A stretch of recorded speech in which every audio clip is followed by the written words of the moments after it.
नमस्कार, स्वागत है आप सभी का एबी स्टार न्यूज में और मैं हूं आपके साथ जुबैर चौधरी। वक्त तो चला है हमारी देवभूमि का, जहां सबसे पहले बात करेंगे मुख्यमंत्री पुष्कर सिंह धामी की। आपको बता दें कि पुष्कर सिंह धामी ने बीजेपी कार्यालय पर राज्य स्थापना दिवस पर लगी प्रदर्शनी का शुभारंभ किया।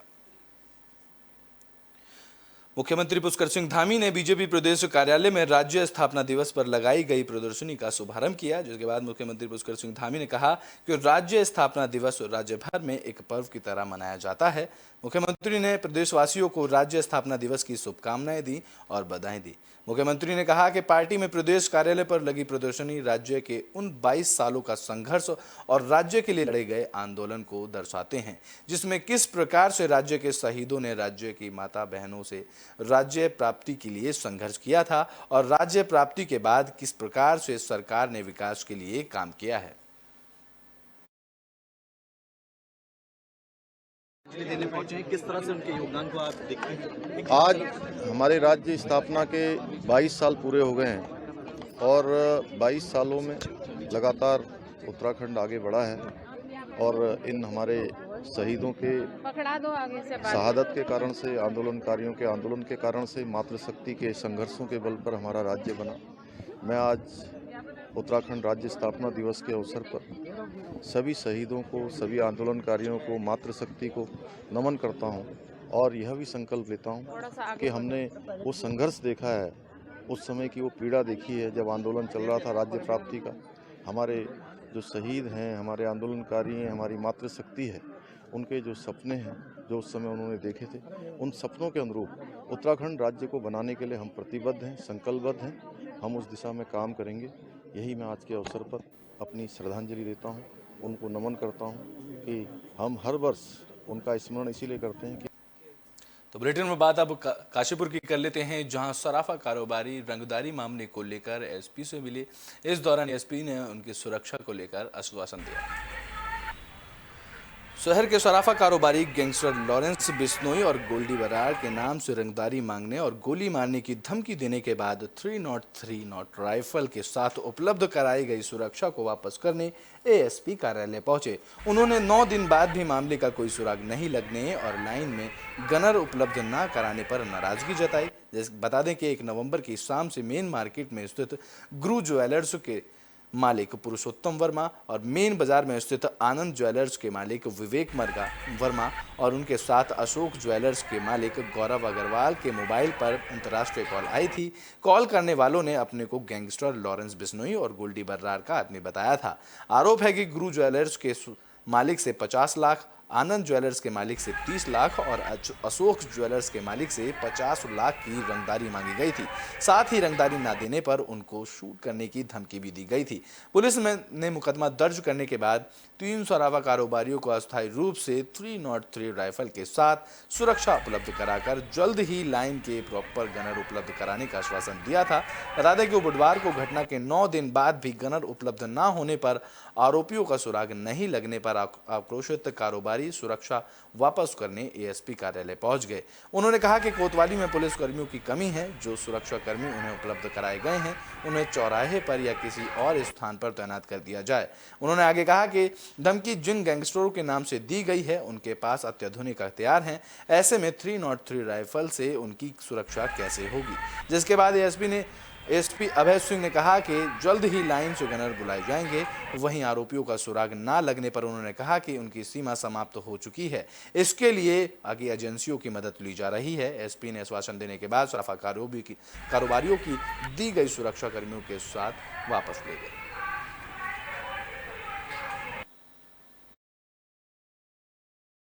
जैसा कि आप भी जानते हैं कि 1 तारीख को धमकी आई थी, आज 9 तारीख हो चुकी है। डर और भय का माहौल बना ही हुआ है, हमारे साथ भी, हमारे परिवार के साथ भी। तो सर से जो हमारी वार्तालाप ये हुई थी कि गनर के ऊपर विचार किया जाएगा, लाइन से गनर भेजे जाएंगे। चूँकि आज लगभग 8 से 9 दिन पूरे हो चुके हैं और गनर भी अभी तक कोई चेंज नहीं हुए हैं, तो इस विषय में भी आज हम वार्तालाप करने आए थे। तो सर का कहना है कि सर ने हमें आश्वासन दिया और कहा कि जल्दी इस विषय में भी विचार किया जाएगा। और रही खुलासे की बात, तो अभी कहीं ना कहीं सर ने आश्वासन दिया है कि लगे हुए हैं, बाकी जैसा जिस तरीके से धमकी मिली थी 1 तारीख को आपको और आज 9 दिन बीत चुके हैं, तो किस तरीके का आश्वासन मिला और क्या गनर की क्या व्यवस्था है? गन्नर तो साहब हमें खाली एक 303 वाला बंदूक वाला गन्नर ही हमें मिला दिया गया है आज तक।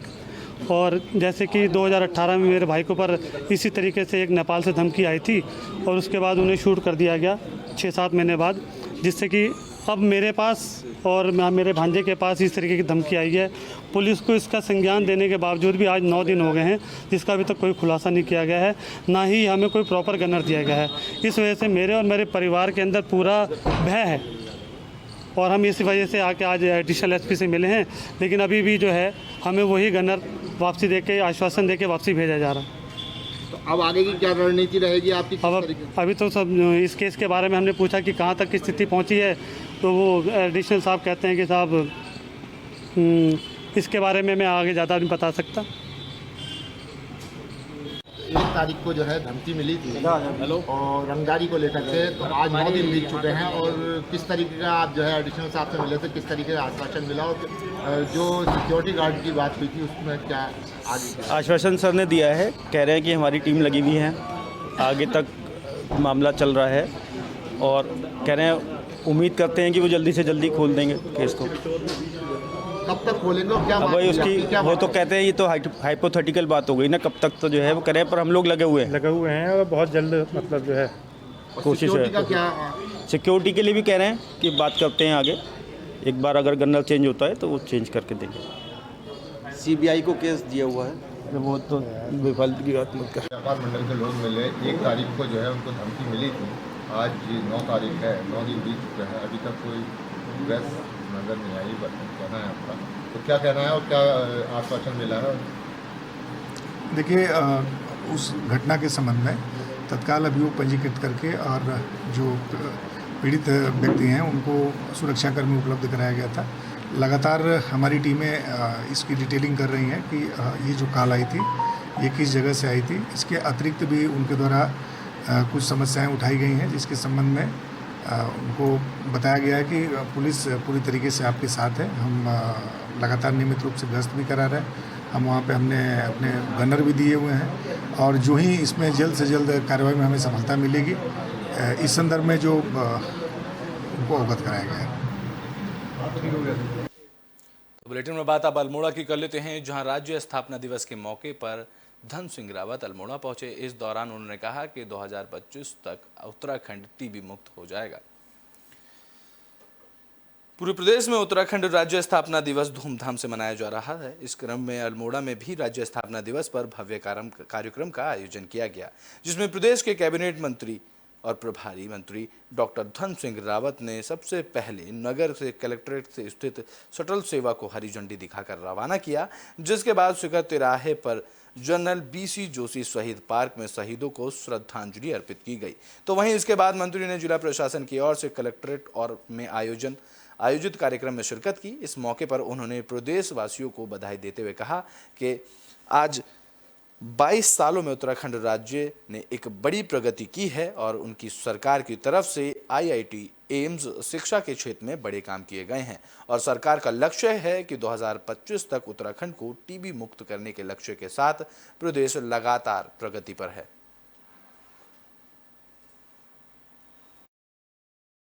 हमारा राज्य बन गया है, 22 साल पूरे हो गए राज्य को और हमने इन 22 सालों में बहुत प्रगति की है।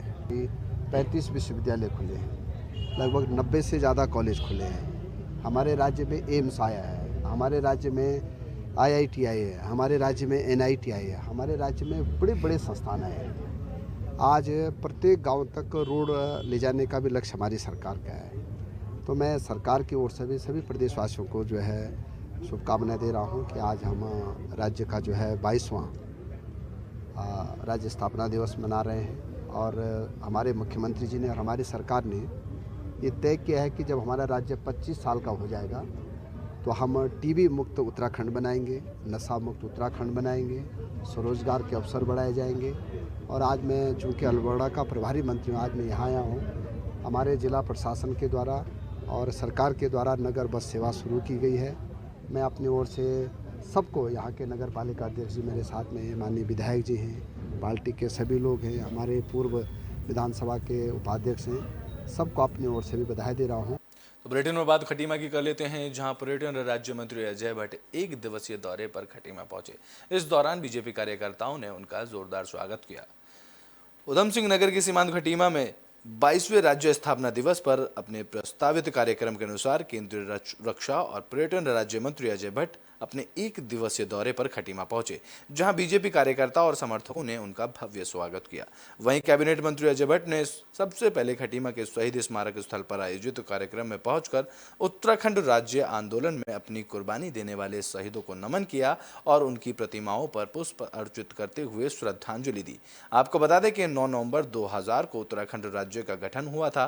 तब से केंद्रीय रक्षा और पर्यटन राज्य मंत्री अजय भट्ट राज्य गठन के बाद हर साल खटीमा में राज्य स्थापना कार्यक्रम में शहीदों को नमन और श्रद्धांजलि अर्पित करने पहुंचते हैं। वहीं अजय भट्ट ने कहा कि शहीदों की शहादत को कभी भुलाया नहीं जा सकता, क्योंकि उनकी वजह से ही पृथक उत्तराखंड का गठन हुआ था।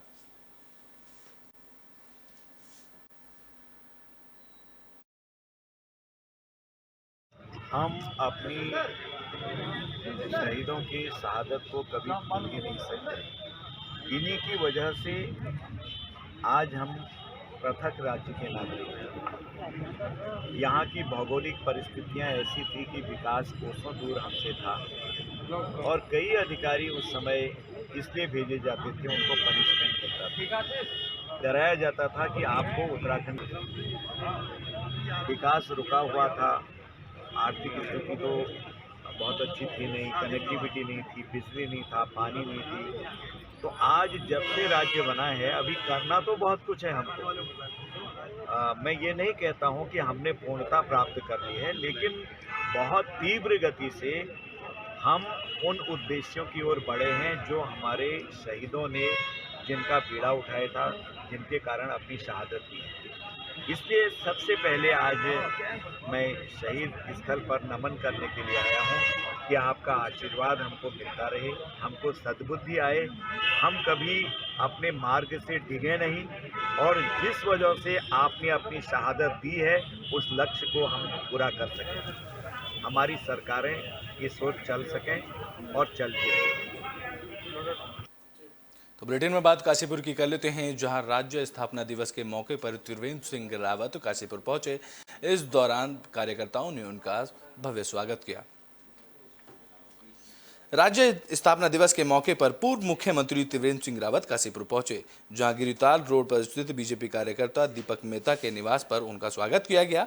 इस मौके पर त्रिवेंद्र सिंह रावत ने कहा कि राज्य स्थापना दिवस के 22 साल पूरे हुए हैं। प्रदेश में राज्य स्थापना दिवस मनाया जा रहा है। सरकार की ओर से कार्यक्रम आयोजित भी किए जा रहे हैं और हम तमाम शहीद और को माफ कीजिएगा, उन्होंने कहा कि हम तमाम शहीदों और आंदोलनकारियों को याद करते हैं और राज्य की प्रगति का संकल्प लेते हैं। देखिए, आज राज्य स्थापना दिवस है और राज्य स्थापना के 22 वर्ष पूरे हुए हैं। इस निमित्त पार्टी के द्वारा पूरे प्रदेश में राज्य स्थापना दिवस मनाया जा रहा है। एक तरफ सरकार की ओर से कार्यक्रम आयोजित किए जा रहे हैं, एक तरफ पार्टी संगठन के द्वारा राज्य स्थापना दिवस को मनाया जा रहा है। तमाम उन शहीदों को, आंदोलनकारियों को हम याद करते हैं और राज्य की प्रगति का संकल्प लेते हैं कि राज्य को कैसे हम और तेज़ी से आगे बढ़ा सकते हैं। इन तमाम विषयों पर आज पूरे प्रदेश में गोष्ठियां हो रही हैं। राज्य के प्रति राज्यवासियों के कमिटमेंट्स होने चाहिए, ये भाव जगाने का काम इन कार्यक्रमों का माध्यम से हम करते हैं। सर, जिस तरीके से संसदीय चुनाव जो है, निकाय चुनाव जो है करीब सन्निकट है, उसको लेकर के अब देखिए, राज्य के जो चुनाव हैं, राजनीतिक दल हैं तो उसमें पूरे उत्साह के साथ पार्टियां भाग लेती हैं। भारतीय जनता पार्टी आज सबसे बड़ा राजनीतिक दल है, देश ही नहीं दुनिया में, और उत्तराखंड में भी लगातार दूसरी बार सरकार बनी है और तमाम निकायों में भी भारतीय जनता पार्टी ने अपना एक बेहतर प्रदर्शन किया है। जिला पंचायत हों, क्षेत्र पंचायत हों, रिकॉर्ड मतों से भारतीय जनता पार्टी के प्रत्याशी जीत कर आए हैं। तो आने वाले चुनाव में भारतीय जनता पार्टी फिर और अधिक बहुमत के साथ राज्य में अपना स्थान स्थापित करेगी, ये मैं बताना चाहता हूँ। तो बुलेटिन में बात बागेश्वर की कर लेते हैं, जहां राज्य स्थापना दिवस के मौके पर सांस्कृतिक कार्यक्रम का आयोजन किया गया। इस दौरान राज्य आंदोलनकारियों को सम्मानित भी किया गया। उत्तराखंड राज्य काल चक्र के चरणों में चलते हुए 22 साल हो गए हैं। इन 22 सालों के सफर में उत्तराखंड निर्माण के समय कुमाऊं में बागेश्वर जिले में राज्य स्थापना दिवस धूमधाम के साथ मनाया गया। तहसील परिसर में स्थित शहीद स्थल पर उत्तराखंड राज्य आंदोलनकारी शहीदों के चित्र पर उन्हें श्रद्धांजलि दी गई, जिसके बाद जिलाधिकारी अनुराधा पाल ने कहा कि हमें शहीदों की शहादत को कभी नहीं भूलना चाहिए।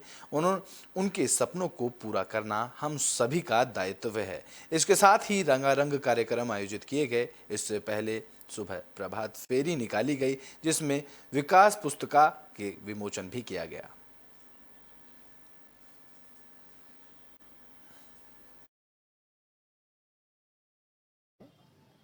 आज तक हम लोगों ने ये कभी विमर्श नहीं किया विधानसभा के अंदर भी या चौपालों में या जनता के बीच कि मुद्दे क्या थे, वो मुद्दे क्या थे, वो मांगे क्या थी, वो मंशा क्या थी, वो उद्देश्य क्या थे। जिन मांगों, मंशा, उद्देश्य और मुद्दों को लेकर राज्य आंदोलन पर्वतीय क्षेत्र के लोग जो पर्वतीय राज्य की मांग थी उसके साथ जुड़े और एक आंदोलन लंबे समय तक चला, जिसमें शहादतें हुई, लोगों की हत्याएं हुई, लोगों को मारा गया, जेलें काटी गई। हम जैसे तमाम लोग जो उस समय नौजवान थे, हमने अपने जीवन का वो समय आंदोलन को दिया, जो समय हर आदमी के जीवन में अपने सुंदर बुढ़ापे के लिए काम करने का होता है। तो वो सब कुछ होने के बाद आज फिर हम वहीं पर खड़े हैं। ये राज्य स्थापना दिवस जो सेलिब्रेशन कर रहे हैं, ये सेलिब्रेशन ये हमें याद दिलाता है कि उत्तराखंड किस लिए बना था, उसका विकास किस दिशा में हो, ये उसके लिए भी ये महत्वपूर्ण आयोजन है। और ये लखपति दीदी जो है, हमारी सरकार की जो मंशा है कि हमारे स्वरोजगार, हमारी महिलाएं सशक्त हों और उनको 1 लाख तक की जिनकी आय हुई है उनको पुरस्कृत यहाँ पर किया गया है। विभिन्न विभागों के द्वारा स्टॉल्स लगाए हैं, प्रदर्शनी लगाई है ताकि आम जनता को लाभ मिले।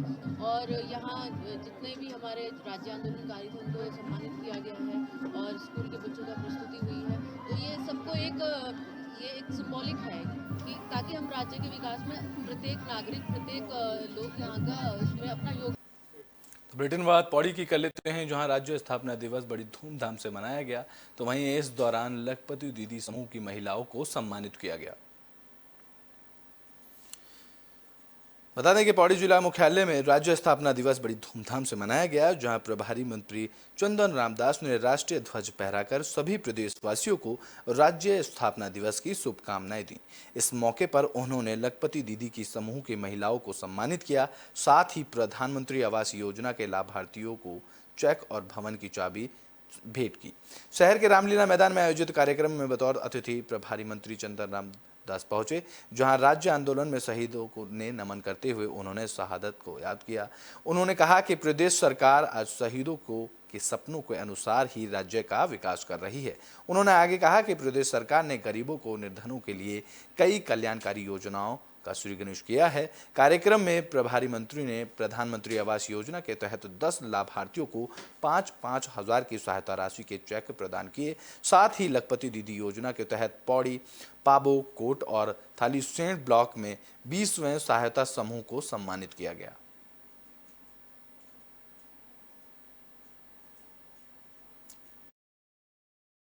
22वें साल में प्रवेश करने की उत्तराखंड राज्यवासियों को बहुत बहुत बधाई है, शुभकामनाएं। परंतु जिस परिवेश के लिए हमारे द्वारा उत्तराखंड राज्य आंदोलन की परिकल्पना की गई थी कि बेरोजगारी, पलायन, आज भी बेरोजगारी और पलायन दस्तूर राज्य बनने के बाद ज्यादा हुआ है और भ्रष्टाचार आज के वर्तमान समय में उत्तराखंड राज्य बनने के बाद भ्रष्टाचार चरम सीमा पे पहुंच चुका है। और ये भ्रष्टाचार मुक्त राज्य की हमने कल्पना की थी, रोजगार युक्त राज्य की हमने कल्पना की थी और यहाँ की महिला सशक्तिकरण की हमने बात की थी, यहाँ के खेत खलिहान की बात की थी। ये सारे के सारे आज के परिवेश में नगण्य है और राज्य पलायन की ओर जा रहा है और युवा यहाँ है नहीं। और जो राज्य स्थापना दिवस में जो हमने एक परिक्रमा की थी राज्य की, उन्नत राज्य की, उच्चतम हिमालय राज्य की, आज वो राज्य किसी भी दृष्टिकोण से प्रफुल्लित दिखता हुआ नजर नहीं आ रहा है। किसको मानते हैं आप इसे दोस्त? जैसा मैं कल से देख रहा हूँ यहाँ, इसीलिए कुछ लोगों की तारीफ हमारे बेनाम भी कर चुके हैं, तो भी चिन्हीकरण कर दिया नहीं होता है। इच्छा शक्ति अगर हो तो क्या नहीं हो सकता। और मैं आज आपको विश्वास दिलाता हूँ कि मुझे अगर एक दायित्व मिला है तो आपको 1 साल के अंदर ये दायित्व निभाने का मुझे जो अवसर मिला है उसका परिणाम होगा, ये तो कोई दूसरा क्या। तो बुलेटिन में बात अल्मोड़ा की कर लेते हैं, जहां सहकारी बैंक के कर्मचारियों ने बैंक प्रबंधन के खिलाफ मोर्चा खोल दिया है। अल्मोड़ा जिला सहकारी बैंक के कार्यरत सचिव कर्मचारियों ने बैंक प्रबंधन के खिलाफ मोर्चा खोल दिया। कर्मचारी वेतन और नियुक्ति को लेकर अनिश्चितकालीन हड़ताल पर चले गए, जिसके चलते ग्रामीण लोगों के रोजगार पर व्यापक असर पड़ रहा है। इस दौरान कर्मचारियों का कहना है कि बैंक प्रशासन पिछले 5 सालों से लंबित मामलों पर कार्रवाई नहीं कर रहा है, जिसके चलते उन्हें हड़ताल पर जाना पड़ रहा है।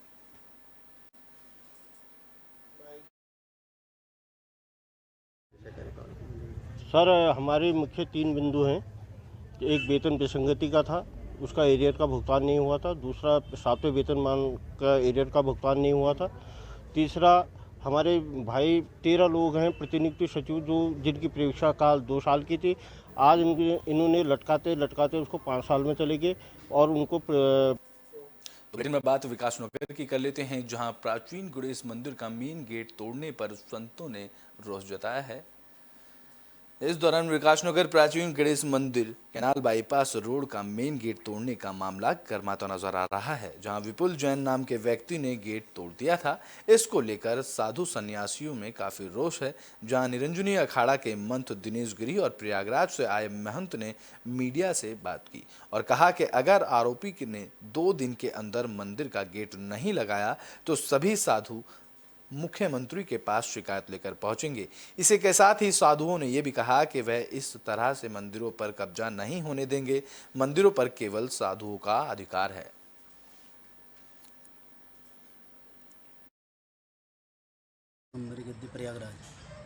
आप देख रहे होंगे कि कांग्रेस जब अपने सत्ता में थी तब भी मंदिरों का विरोध करती थी और आज भी, जबकि बीजेपी की हर स्टेट में सरकार है और उत्तराखंड में तो देवभूमि मानी जाती है उत्तराखंड, और यहाँ भी सरकार है, लेकिन तब भी कांग्रेस वाले यानी किसी भी मंदिर में अगर वैसे उपद्रव करते हैं, बाज नहीं आ रहे हैं। इस पर क्या कहेंगे आप?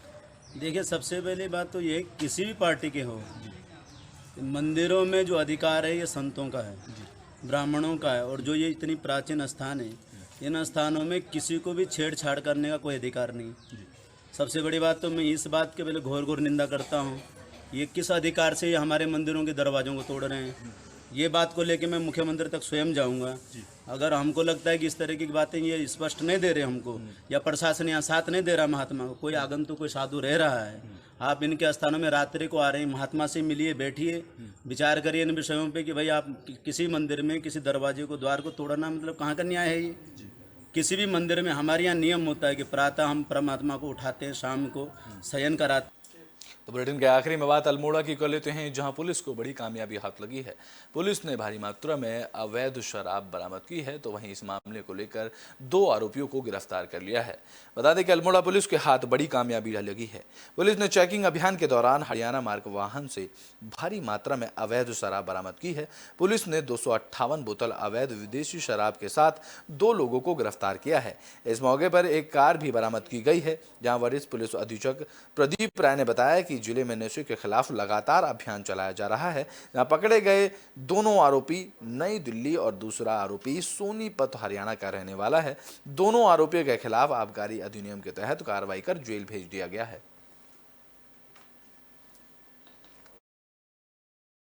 कल एसओजी और थाना कोतवाली की टीम के द्वारा चेकिंग के दौरान 258 बोतल अंग्रेजी शराब पकड़ी गई है, जो कि एक वाहन में, कार में लेके जाया जा रहा था। और इसमें 2 लोग गिरफ्तार किए गए हैं, जिसमें कि एक नजफगढ़ का रहने वाला बंदा है और एक सोनीपत का रहने वाला है। और जो 258 बोतल है, इनका दाम जो मार्केट में है 1,42,000 रुपये है। और इसमें मुलजिम को गिरफ्तार किया गया है। और हमारी देवभूमि में अभी के लिए बस इतना ही। देश और दुनिया की तमाम खबरों के लिए देखते रहें AB स्टार न्यूज़।